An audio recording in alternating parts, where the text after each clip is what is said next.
Vamos a ir a encargar el pastel para tu cumpleaños. Sí, quiero el más grande y más bonito, respondió el pequeño Luisito, a días de cumplir sus 4 añitos de vida. La noche antes de su fiesta, algo sucedió mientras Luisito dormía. Al día siguiente, Luisito feliz corría por todos lados. Estaba feliz, brincaba y jugaba. Su padre notó que jugaba solo. Recibió regalos. Llegó el momento de partir el pastel y Luisito reía de felicidad. La familia realmente se esforzó por hacer ese día especial para el pequeño. De repente, su padre se estremeció al ver venir hacia él a su amado hijo totalmente mojado. ¿Qué te pasó?, le preguntó. Me caí en la alberca, respondió Luisito. Sorprendido y pensativo, su papá no responde nada. Solo piensa cómo logró salir si no sabe nadar. Llevaron a Luisito a cambiarse, siguieron con el festejo, la piñata y más fotos. Se abrieron los regalos y entre ellos había un leoncito con una nota. Siempre te voy a cuidar. Luisito, con una bella sonrisa, lo abrazó y dijo: gracias, dormirá conmigo. En el transcurso del día, la familia estuvo en silencio, pero Luisito no hizo caso. Llegó el momento en que Luisito se quedó solo, al cuidado de su niñera. Vio cómo entraban a casa uno a uno, su papá, sus abuelos, las tías, en fin. Pero su mami no. Entonces el pequeño preguntó: ¿y mi mami? ¿Dónde está mi mami? Su padre se llevó las manos al rostro, cubriendo sus lágrimas y su dolor. Un nudo cerró su garganta y ya no pudo decir nada. La abuela, aguantando el llanto, le dijo al pequeño lleno de inocencia: mi amor, mami ya no está. Se cayó en el baño y se pegó en su cabecita. Aunque la llevamos al hospital, ya no despertó. Los ojitos de Luisito se llenaron de lágrimas. Yo quiero a mi mami, dijo una y otra vez hasta quedarse dormidito. Al día siguiente llevaron a Luisito a visitar la tumba de su mami. Frente a ella, el pequeño se acurrucó, abrazó y besó la cruz que ya había con el nombre de su mami. Luisito dejó brotar su llanto y con todo su amor le dijo: mami, mi fiesta fue muy bonita, y más porque estuviste conmigo. Es el mejor regalo que me diste, mami. Te amo. Al escuchar esas palabras, su papá le dice asombrado: ¿hijo? Mami no estuvo en la fiesta. El accidente de tu mami fue la noche hace un año, el día de tu fiesta. No, mi mami estuvo conmigo en la fiesta. Ella me salvó cuando me caí a la alberca. Estuvo conmigo jugando todo el tiempo. Me dijo que siempre me va a cuidar. Ante esto el silencio se hizo presente. Todos se voltearon a ver sorprendidos por lo que Luisito había dicho. Un par de días después, al revelar las fotos, no había duda. La mami de Luisito estaba presente en varias fotos, mirando con infinito amor a su pequeño Luisito.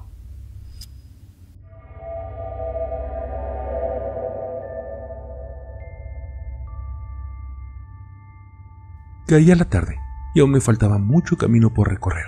Estaba por recibirme como maestro y la Secretaría de Educación Pública me había mandado a una pequeña comunidad de Chiapas para impartir clases, como mi tesis durante el periodo de 6 meses, en una escuela rural, para poder recibir mi título como maestro de primaria.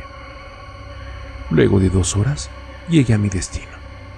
Los encargados me recibieron y enseguida fuimos a la escuela, que no era más que un salón donde impartiría mis clases. Luego me asignaron una pequeña casa donde viviría los meses que durarían las clases. En cierta ocasión, cuando estábamos en recreo, miré a una mujer joven que observaba desde afuera. Intrigado, le pregunté a un alumno que quién era esa muchacha, señalándole con mi mano el lugar donde estaba. El niño de 10 años se quedó viendo hacia donde yo señalaba y me dijo: ¿cuál mujer, maestro? Yo solo veo árboles. No entendía por qué él no la veía y yo sí. Si estaba parada no muy lejos de nosotros.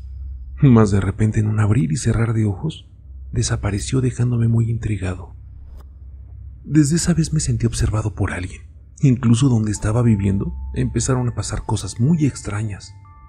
Ruidos, voces, risas. Tocaban a mi puerta, arañaban mis ventanas, pero cuando salía, no había nadie. Yo no soy de tener miedo a esas cosas, pero les confieso que un escalofrío invadía mi cuerpo en esos momentos, porque incluso llegué a ver una sombra de quien provocaba todo eso. Atravesó la puerta deslizándose lentamente sin tocar el piso, girando su cabeza hacia mí con una mirada verdaderamente escalofriante. Y así, sin dejar de verme, atravesó la pared para perderse en la noche, dejándome tembloroso y sudando. Por la forma que tenía, supuse que era una mujer, porque aunque estaba oscuro, noté que tenía el pelo largo y traía un vestido gris muy maltrecho. Ya en clases por la tarde, trataba de concentrarme, pero me era imposible. En mi mente traía esa imagen aterradora que había visto la noche anterior. Traté de investigar sobre eso con los alumnos, pero nadie sabía nada. Solo decían que hacía unos meses había tenido 2 maestros, una mujer muy bonita y un muchacho joven como yo, pero que de repente ya no fueron a dar clases. Se habían ido a su tierra sin decir nada. Por eso me habían mandado a mí.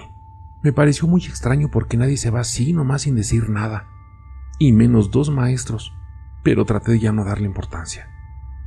Esa noche estaba muy inquieto, nervioso y no sabía por qué, tanto que dejé una pequeña luz encendida. Ya eran las 12 de la noche y no podía conciliar el sueño. No supe a qué hora me quedé dormido, pero de repente unos sollozos me despertaron. Eran unos lamentos muy tristes, lastimeros. Abrí los ojos aún adormilado y miré a una mujer inclinada llorando muy triste, con las manos en la cara. Era un lamento tan triste que me estremeció. Yo estaba aterrado sin poder hablar y menos moverme. Ella levantó su cara y me vio sin decir nada. Se veía muy bonita aún llorando, y con mucho miedo me atreví a preguntarle: ¿quién eres? ¿Qué se te ofrece? Sin contestarme nada, se levantó y se fue atravesando la puerta igual sin pisar el suelo. Yo, temblando de miedo, me puse zapatos, me abrigo y la seguí suponiendo que era lo que ella quería. Y así era, porque al abrir la puerta, la miré afuera esperándome. Cuando me vio, se internó entre los árboles, muy despacio para que no la perdiera de vista. No caminé mucho, porque algunos 100 metros después, se paró y de nuevo empezó a llorar, con aquella tristeza, pero a la vez muy macabra, que daba miedo escucharla. De repente, ahí mismo desapareció, como si se lo hubiera tragado la tierra. Me acerqué a donde se había desaparecido y la tierra estaba floja, que había un pequeño hoyo, y brinqué hacia atrás del susto al haber encontrado una mano enterrada. Me regresé a casa. Aún era de madrugada, pero muy temprano fui con las autoridades, reportando mi tenebroso hallazgo, y desenterraron a 2 jóvenes cuerpos ya putrefactos de esa tumba clandestina. Eran los 2 maestros que me había dicho el niño de mi clase aquel día, pero ella traía en su mano cadavérica apuñado un anillo de boda con el nombre de su asesino que le había quitado cuando cometió su crimen, y al detenerlo, confesó que la violó y la mató porque no le hacía caso, y al muchacho le dio muerte porque lo había descubierto cuando la estaba violando. Esa fue la razón por la que esos 2 jóvenes maestros habían desaparecido sin dejar rastro, y a mí se me apareció su fantasma para decirme en dónde la habían enterrado y no quedara impune su crimen.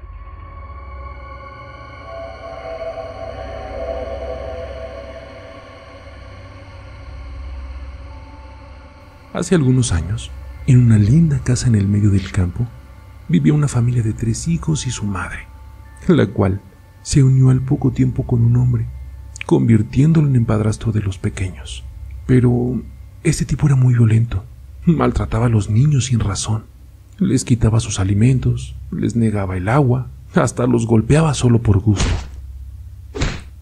Aunque trataba muy mal a los 3 niños, parecía tener un odio mayor por la hija de 10 años, a quien golpeaba de formas más salvajes. Llegó un día hasta el punto de arrojarla por las escaleras, y la pequeña murió al momento. Para no enfrentar el castigo por lo ocurrido, el resto de la familia huyó a alguna ciudad que se desconoce. La casa pasó a manos de otra familia, que duró poco tiempo en ella, pues escuchaban a menudo la voz de una pequeña pidiendo ayuda.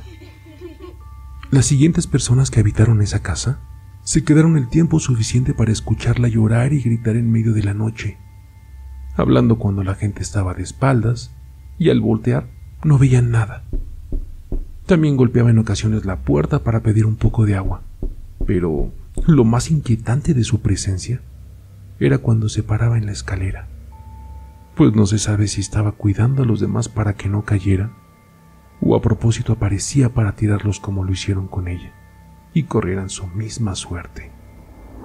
Siguen sin conocerse sus intenciones, pues hasta el momento el hecho de verla para muchas familias ha sido suficiente, y la casa ahora permanece abandonada, porque esa niña estará ahí por siempre.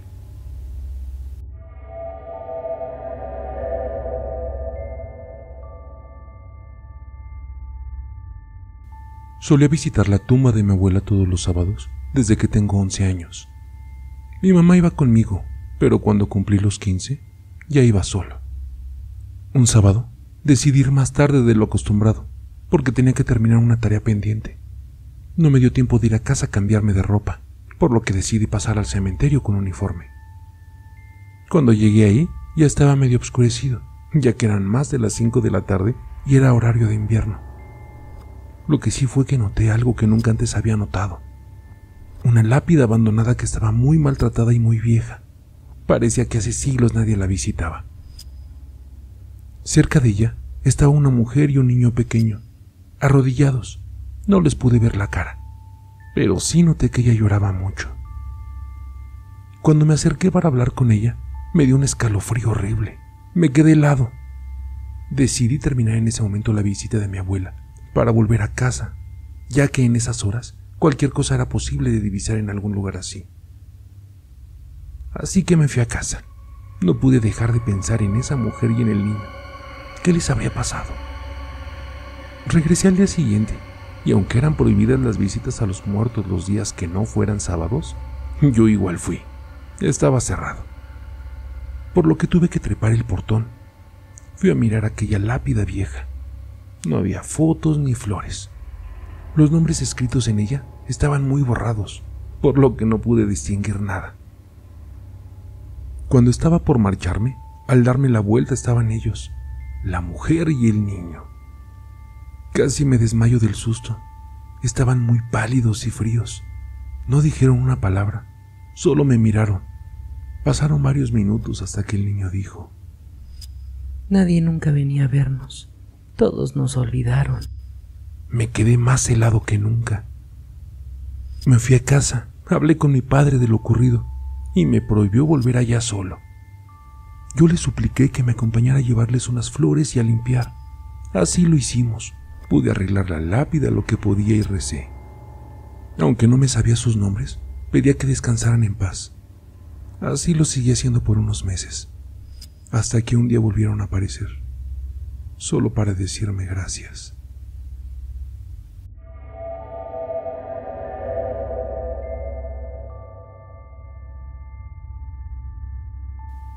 Éramos una familia numerosa. Yo era el mayor de 8 hermanos. Por ser así, me divertía haciéndoles maldades a los pequeños. Y cuando llegaba papá de trabajar, mi madre le hacía saber mis travesuras y el castigo no se hacía esperar. Aún recuerdo que en una ocasión me dejó durmiendo en el cuarto de atrás, el cuarto de los castigos, donde se guardaban los trastos y cosas viejas que ya no se usan. Ni miedo me dio, pues siempre me he caracterizado por ser muy valiente. El miedo es para los cobardes, decía yo. Mis otros hermanos ya habían pasado por dicho cuarto y decían escuchar cosas raras. Yo me reía de ellos, les decía crédulos. El día que me tocó a mí, como ahí no había cama, ni sillón, ni nada, me dispuse a acomodarme en un rincón a la espera de las cosas aterradoras que según mis hermanos sucedían ahí. Se me dificultó conciliar el sueño. Lo supe al contar cada una de las manecillas del reloj. Ese ruidito traspasaba las paredes. En fin, ¿qué más podía hacer? Me reía al imaginar los ruidos espantosos que saldrían de algún lugar en aquel cuarto. Nada pasaba y nada escuchaba, hasta que de repente sentí un sonido espantoso, como cuando se viene abajo un techo. De inmediato me desperté y encendí un cerillo que tenía en el bolsillo, pero no pude ver nada. Seguí durmiendo, y al instante vi cuando salió de la pared lo que parecía un hombre, su rostro lleno de sangre y su cuerpo lleno de rasguños. al parecer, ocasionados por él mismo. No lo voy a negar, palidecí, enmudecí y todo mi cuerpo se puso helado como si fuera un refrigerador. Aquella cosa se me acercó y yo quería que se abriera la tierra y me tragara. Pero eso eran solo ilusiones mías, porque la realidad era otra. Esa cosa con aspecto de hombre más se acercaba. En ese momento descubrí que no era tan fuerte como solía decirlo. No podía gritar porque las palabras no me salían. No podía correr porque estaba tieso del frío que emanaba aquella cosa. Lo único que pude hacer fue esperar a que sucediera lo peor. Sentí que mi corazón se detuvo hasta que él se compadeció de mí. Me dijo: si me ayudas, vivirás. De lo contrario, morirás. Esas palabras me dieron un poco de alivio, aunque seguía muy asustado porque no sabía qué me pediría. Muerto del susto le pregunté qué podía hacer por él, y su respuesta me dejó atónito. Me dijo: mañana, cuando tus padres no estén en casa, entra en su cuarto y ve a la cajita a la que mamá no te deja meter la mano, y tráeme una llave dorada que ahí encontrarás junto con un frasco que parece ser loción. Y eso sí, no te olvides de hacer una travesura para que tengas que volver. Si no vuelves, date por muerto. Yo, aún sin poder respirar, le dije que sí, con un movimiento de mi cabeza. Y así como él me lo ordenó, lo hice. Y efectivamente en la cajita aquella estaba la llave y el frasco aquel. Deprisa lo saqué y dejé todo ordenadamente para que mamá no se diera cuenta. Mas, sin embargo, hice un buen motivo para que me castigara. De nuevo, estaba yo en el cuarto de trastos viejos, esperando que apareciera aquel ser extraño. Me dormí hasta que sentí de nuevo mi cuerpo helado, y allí estaba él. De inmediato le entregué lo que me pidió, sin hablar porque de nuevo me había enmudecido. Vi cómo se puso su anillo y cómo aplicaba su loción en su cuerpo totalmente rasguñado. Su aspecto fue cambiando de una manera increíble. Ya no me daba miedo al verlo, pero seguía siendo un ser sobrenatural. Yo volví en sí y él me contó la historia de su vida. Fue víctima de un hechizo por parte de una malvada bruja que se enamoró de sus encantos físicos.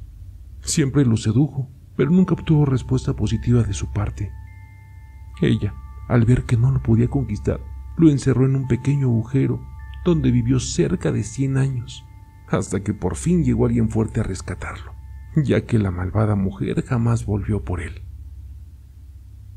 A partir de ese día, en aquel cuarto de los viejos trastos, no se volvió a escuchar nada. Ya no es un cuarto de castigo, sino de diversión. Y de aquel hombre extraño jamás volví a saber. Solo que cuando me castigan y entro en aquel lugar, siento un suave olor que brota de la pared. De ese episodio, solo lo sé yo, y lo dejaré en secreto para que nadie se entere del hombre de la pared. Lo bueno es que cuando mis hermanos los dejan ahí durmiendo, ya no sienten ruidos ni cosas extrañas, y mi madre aún no se da cuenta de que yo andaba husmeando en sus cosas. ¿Y qué más da? Si se da cuenta, mejor, para que me castigue y así pueda volver a sentir el buen olor de aquella pared.